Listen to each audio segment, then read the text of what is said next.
David Chen had always been a bargain hunter, but even he couldn't believe his luck when the auctioneer's hammer fell at 12 cents. 12 cents for an entire cabin in the Montana wilderness. Sure, it was listed as salvage only and came with a laundry list of disclaimers about structural integrity and unknown contents, but David had flipped enough properties to know opportunity when he saw it. The drive up the winding mountain road took 3 hours, his pickup truck groaning against the steep inclines. When he finally reached the coordinates, David stared at what had to be the most peculiar cabin he'd ever seen. The structure wasn't built from logs or timber, but from some kind of metallic composite that seemed to shift color in the afternoon sunlight.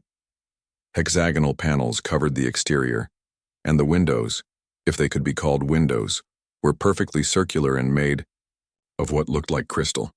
"What the hell did I buy?" David muttered, pulling his toolbox from the truck bed. The front door opened with a pneumatic hiss that made him jump. Inside, bioluminescent strips along the walls cast an eerie blue glow throughout the interior. The cabin was larger inside than it appeared from the outside, with a ceiling that stretched at least 20 feet high. But what made David's blood run cold wasn't the alien architecture. It was the figure suspended in the center of the main room.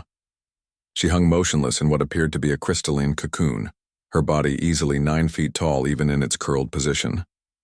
Her skin had a pale lavender hue, and intricate silver markings traced patterns across her arms and face like living tattoos. Long white hair floated around her head as if she were underwater. Despite her alien features, the slightly elongated limbs, the pointed ears, the delicate ridges along her cheekbones, she was unmistakably humanoid and unmistakably beautiful. David's hands trembled as he pulled out his phone, but there was no signal. Of course there wasn't. He was in the middle of nowhere with what appeared to be a genuine extraterrestrial being in some kind of stasis pod. For the next hour, he walked circles around the suspended figure, his mind racing. The smart thing would be to call the authorities, or NASA, or someone with actual qualifications.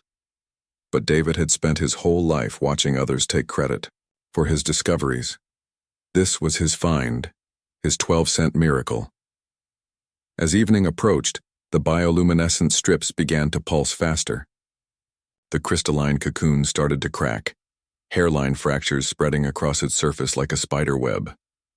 David backed against the wall, his heart hammering as the cracks widened and a strange, melodious humming filled the air.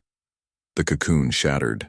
The alien girl, he couldn't think of her as anything else, tumbled to the floor in a cascade of crystal shards and glowing fluid. She lay motionless for a moment before her eyes snapped open, revealing irises that shifted from gold to green, to deep blue. When she saw David, she scrambled backward with surprising grace for someone who'd just emerged from what looked like centuries of suspended animation. "Don't be afraid," David said, raising his hands slowly. "I won't hurt you." She tilted her head, studying him with those color-shifting eyes. When she spoke, her voice was like wind chimes, but the words were perfectly clear English. You are human," she said, wonder coloring her tone. "The stories were true." "Stories?" She pulled herself to her full height, towering over David's 6-foot frame. "I am Mino of the Kithera. We have watched your species for millennia, but never made contact.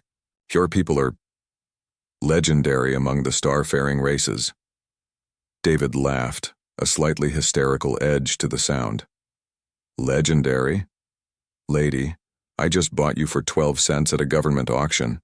We can't even figure out health care." Mino's expression grew serious. "You do not understand.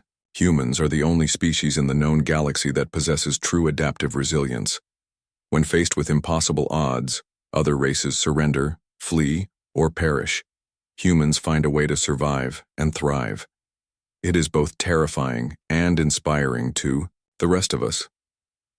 She gestured to the cabin around them. "This vessel, my ship, crashed on your world 300 of your years ago.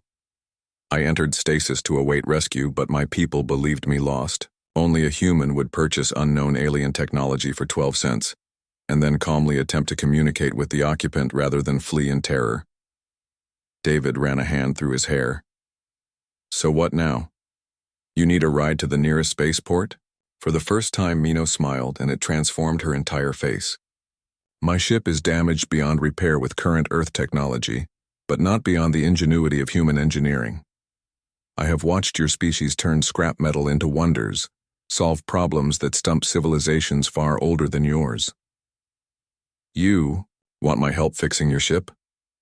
I want to offer you something far greater, Mino said, her eyes now a steady, warm gold. Partnership. I carry with me the accumulated knowledge of a dozen worlds, technology that could revolutionize your planet. But it will require human creativity to adapt it, human determination to implement it, and human courage to face the challenges that will come. David looked around the impossible cabin, at the alien woman who spoke of humans as if they were mythical heroes, and at the opportunity of several lifetimes standing before him. 12 cents, he said finally, shaking his head in amazement. The best investment in galactic history, Mino replied. As if responding to their agreement, the bioluminescent strips pulsed brighter, and David could swear he heard the distant hum of awakening machinery. Whatever came next, he had the feeling his bargain hunting days were just beginning. Outside, the Montana wilderness stretched endlessly under the stars, unaware that human destiny had just shifted course for the price of a child's allowance.